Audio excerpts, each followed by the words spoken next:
पहले ये खबर दिखाता हूं दर्शकों को। ऑपरेशन सिंदूर को लेकर बहुत बड़ी खबर है ये। किराना हिल्स को लेकर अमेरिकी वैज्ञानिकों का खुलासा। अमेरिका ने कहा पाकिस्तान बुरी तरह हारा, भारत ने 11 एयरबेस को मिसाइल से तबाह किया। किराना हिल्स पर भी एक विस्फोट हुआ, भारत से खुद को नहीं बचा सकता था पाकिस्तान। रिपोर्ट में कहा गया है कि भारतीय मिसाइल हमलों के खिलाफ पाकिस्तान के लिए खुद को बचाना असंभव है। मई के संघर्ष से यह साबित हुआ है, मई के कॉन्फ्लिक्ट ने यह बता दिया है कि पाकिस्तान भारत की मिसाइलों से खुद को बचाने में एकदम इनकेपेबल है। और यह बात हम नहीं कह रहे हैं, अब अमेरिका कह रहा है। सवाल यह है कि क्या एक बार फिर से वहां के हुक्मरान और वहां के आर्मी के लोग, DGISPR, क्या वो लोग आकर एक बार फिर से ये बातें कहेंगे कि अमेरिका भी झूठ बोल रहा है, दुनिया झूठ बोल रही है, सैटेलाइट झूठ बोल रही है। बहरहाल ये अब अमेरिका की तरफ से। सर, अमेरिका को इस समय तो बड़ी प्यार की पींगे मर रही हैं दोनों के बीच में, तो कम से कम रहने देता अमेरिका भी। ये रिपोर्ट क्यों लेके आ गया? देखिए, अमेरिका में ये जो है उनका रिसर्च फाउंडेशंस के अंदर से ये रिसर्च आ रही है और वो हर एक बात आप देखिएगा बहुत कहीं सटीक बताते हैं। उन्होंने क्या सटीक बता दिया कि 11 तो हम जो बोल रहे थे वो तो गया ही। उसके बाद किराना हिल्स में भी आपका न्यूक्लियर जो है, और बोलते हैं कन्वेंशनली पाकिस्तान कभी ऐसा नहीं कि इसी में हुआ, कभी कर नहीं पाएगा, भारत को रोक नहीं पाएगा, इसलिए वो भागता है परमाणु की तो तरफ। दुनिया के जितने वॉर एक्सपर्ट्स हैं दुनिया में, जिनको माना जाता है, जिनके कहे हुए को दुनिया सुनती है, वो अमेरिका की रिपोर्ट, ये तमाम लोग चीख पुकार कर ये कह रहे हैं कि देखिए कितनी बुरी तरह से पाकिस्तान को मार पड़ी थी, लेकिन पाकिस्तान में तो मुनीर फील्ड मार्शल बना दिए गए। फिर इतनी मार पड़ी थी तो फील्ड मार्शल क्यों बना दिया गया? धन्यवाद दिनेश जी, जय हिंद। देखिए, स्वघोषित फील्ड मार्शल है ना, वो सेल्फ डिक्लेयर्ड मानता हूं मैं उनको, तो उनकी बात रहने दीजिए। बात है दो, जोर का झटका धीरे से लगे। भारत ने बड़ी सभ्यता के साथ लड़ाई लड़ी, और ये जो कहते हैं ना सरगोधा के पास जो ये किराना हिल है, उनके पास हथियार होंगे, हमने तो कह दिया था, डीजी हमारे एयर ने कि हमें मालूम ही नहीं है, आप बताओ तो ठीक है। तो दो बातें दी मैसेज हमने, पहला कि हमें जहां मारना है हम मार देंगे तुमको, ये चेतावनी है, और दूसरा जो झटका था नूर खान बेस के पास, जो उनका रावलपिंडी हेडक्वार्टर और न्यूक्लियर कमांड सेंटर है वहां पर, उनको डर लग गया कि वहां अटैक करके वो कहते थे कि तुम्हारे न्यूक्लियर मिसाइल्स और कमांड सेंटर दोनों को तर्क कर देंगे अगली बार, ध्यान रखो, ये झटका अभी चेतावनी है। सर, लेकिन इसमें एक लाइन जो और जोड़ी गई है कि भारत की मिसाइलों का पाकिस्तान के पास कोई जवाब नहीं था। मुझको लगता है इसमें चाइना को लपेटा गया है कि भारत की मिसाइलें जब आ रही थी तो चाइना का एयर डिफेंस चुपचाप खड़े हुए देख रहा था या खुद पिट रहा था। 80% हथियार चाइना के हैं। पूरा एयर डिफेंस सिस्टम उनका है, और आपने तो देखा रडार सिस्टम, उनके मिसाइल, वो तो कहते थे, और वो उनका तो ये क्लेम था कि कोई भेद ही नहीं सकता इनको, और आपने तो ऐसे भेद दिया जैसे कि आप मैंने पूरे की पूरी ढा दी आपने। जो देखिए, सबसे बड़ी बात जो अभी खुल के आ रही है इस रिपोर्ट में, जो मैं मानता हूं, जो वो कह रहे हैं कि ये कर नहीं पाएगा पाकिस्तान कभी भी, क्योंकि उनकी जो डेप्थ है ना, और भारत ने जो चीजें बनाई हैं, तो वो जो बात कर रहे हैं वो कि न्यूक्लियर जो बोगी खेलता है पाकिस्तान, फिर भी खेल रहा है कि हम दुनिया को आधा तबाह कर देंगे। मुनीर यही खेल रहे हैं ना। ये सर बोगी फिर से आई है। अब ये बोगी है या सच्चाई है आप देखिए। असल में जहां कोई बोगस चीज होती है तो उसको बोगी कह दिया जाता है। अब ये बोगस है या वाकई दुनिया के लिए खतरे की घंटी है, ये खबर जरूर देखिए। पाकिस्तान के परमाणु हथियारों को लेकर ये चौंकाने वाली रिपोर्ट है। रिपोर्ट में पाकिस्तान की परमाणु रणनीति की जानकारी है। रिपोर्ट ये बताती है कि परमाणु रणनीति क्या चल रही है, परमाणु हथियारों का परीक्षण कर सकता है पाकिस्तान। रिपोर्ट में यह भी कहा गया है कि पाकिस्तान तेजी से यूरेनियम का संवर्धन कर रहा है। तो यूरेनियम को संवर्धन करके, शुद्ध करके परमाणु बम बनाया जाता है। यूरेनियम जब 90% से ऊपर 96% के आसपास वो एनरिच कर लिया जाता है, शुद्ध कर लिया जाता है, तब वो परमाणु बम बनाने के लायक हो जाता है। और कहा जा रहा है कि पाकिस्तान में यूरेनियम एनरिचमेंट इस समय बड़ी तेजी से हो रहा है, और यह भी कहा जा रहा है कि बहुत तेजी से वो परमाणु हथियार बनाने में लगा हुआ है। ये रिपोर्ट क्या कहती है, और क्या वाकई इससे दुनिया, इससे भारत और इस पूरे सब कॉन्टिनेंट में लोगों को सावधान हो जाना चाहिए कैप्टन श्याम? और बहुत जरूरी है समझना इस बात को। देखिए, पाकिस्तान के बाद जो डिक्लेयर्ड है 170 से करीब ज्यादा न्यूक्लियर वेपन्स उनके पास हैं।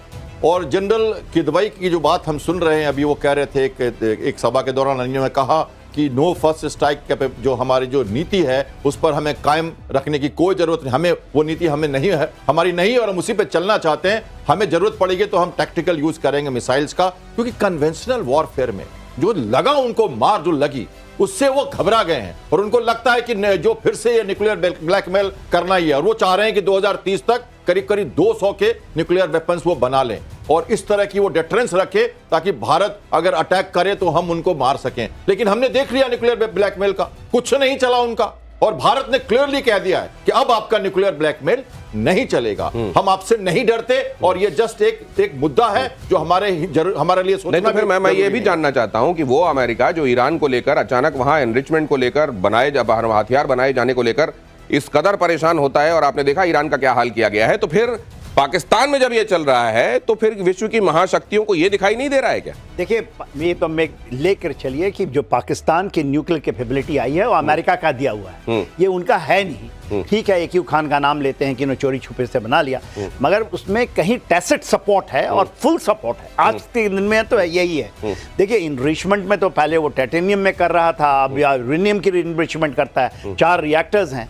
बात उसकी नहीं है, बात वो कहते हैं नो फर्स्ट न्यूक्लियर फर्स्ट, ये उनकी पॉलिसी है। हम लोग जो कहते हैं कि नो न्यूक्लियर फर्स्ट, हम नहीं करेंगे कभी, नहीं, नो न्यूक्लियर फर्स्ट स्ट्राइक। उनकी है नो फर्स्ट न्यूक्लियर फर्स्ट, और उसके अंदर में वो कामयाब है। अभी नो फर्स्ट न्यूक्लियर फर्स्ट समझाइए जरा। हम उनका ये कहना है कि हम पहले कुछ नहीं करेंगे, मगर हमें करेंगे तो न्यूक्लियर से ही करेंगे, अब शुरू करेंगे न्यूक्लियर, ये उनकी नीति तो है। फिर नो फर्स्ट न्यूक्लियर फर्स्ट अभी सिंदूर के दौरान कहां गया? बस वही चीज है ना, तो इसी को कहते हैं ना, बोगी को तोड़ना है। तो आप, हमने क्या कहा कि हमने जो अचीव किया है कि इससे न्यूक्लियर बोगी को हमने तोड़ दिया। इसके नहीं सुने थे आप, आधे पाव के हैं, एक पाव के हैं, हम हिंदू में मार देंगे, मुस्लिम बच जाएंगे। तो ये जो बोगी है, और ये भी जो कहें किदवई के नाम बताए, वो कहते हैं हमारे जितने भी पॉलिटिशियन है छोटे लेवल के भी, उनको बहुत बड़ा लिवरेज देता है इस तरह की बातों से। मत देखिए, इस बोगी से, और बोगी को हमने तोड़ा है, और भारत का मेरा मानना है कि even know first use against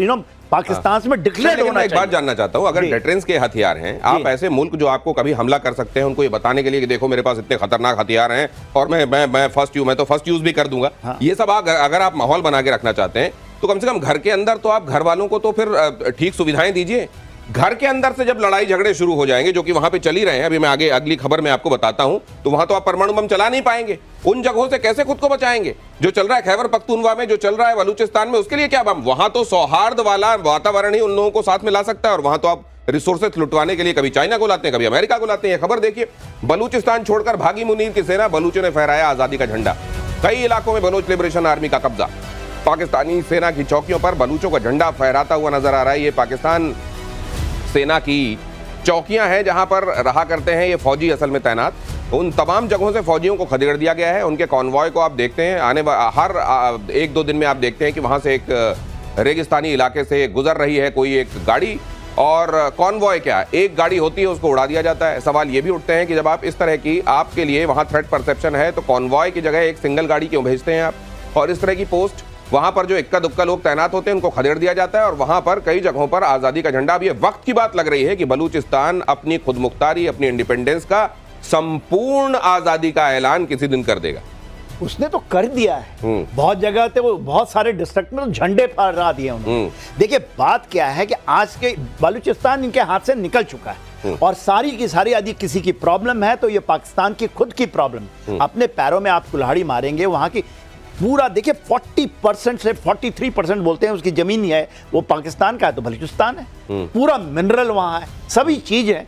लोग वहां पर केवल 1 करोड़ लोग बोलते हैं। 25 करोड़ की आबादी के अंदर में 23 करोड़ की आबादी के बीच में 1 करोड़ आबादी है। उसको आपने ऐसी त्रस्ती दी है, वो आपको काट करके बाल्कनाइजेशन इज एब्सोल्युटली, कोई कहता है ना कि पॉसिबिलिटी, प्रोबेबिलिटी क्या है, it is absolutely is happening on the ground. आप जब करेंगे इस तरह की चीजें तो आपको काटेगा ही। तो ये पाव भर के जो ये कहते हैं, ये अपने लोगों को भी मुझको लगता है वक्त की बात है, ये धमकाना शुरू कर देंगे खैबर पख्तूनवा में लोगों को, और बलूचिस्तान में। क्या कहते हैं कैप्टन शाह? देखिए, ये लगातार चल रहा है। मैं मानता हूं कि बलूचिस्तान को उनसे अलग होना होगा आज न कल। बहुत लंबी लड़ाई है, और ये तो 1-2 साल की बात करें तो करीब 2500 से ज्यादा, 700 सिक्योरिटी फोर्सेस मारे गए हैं, 900 बलूचिस्तानी मारे गए हैं, 900 सिविलियन मारे गए हैं। चाइना को अलग परेशानी हो रही है, वो जो बना रहा है अपना सीपेक्ट, वो उससे भी पल्ला झाड़ रहा है। खैबर पख्तूनवा में हम देख रहे हैं, बानू में अटैक हुआ, आपने देखा होगा। मैं हमेशा से मानता हूं भारत को कुछ करने की जरूरत नहीं है। जब ऑपरेशन सिंदूर हो रहा था तो लोग कह रहे थे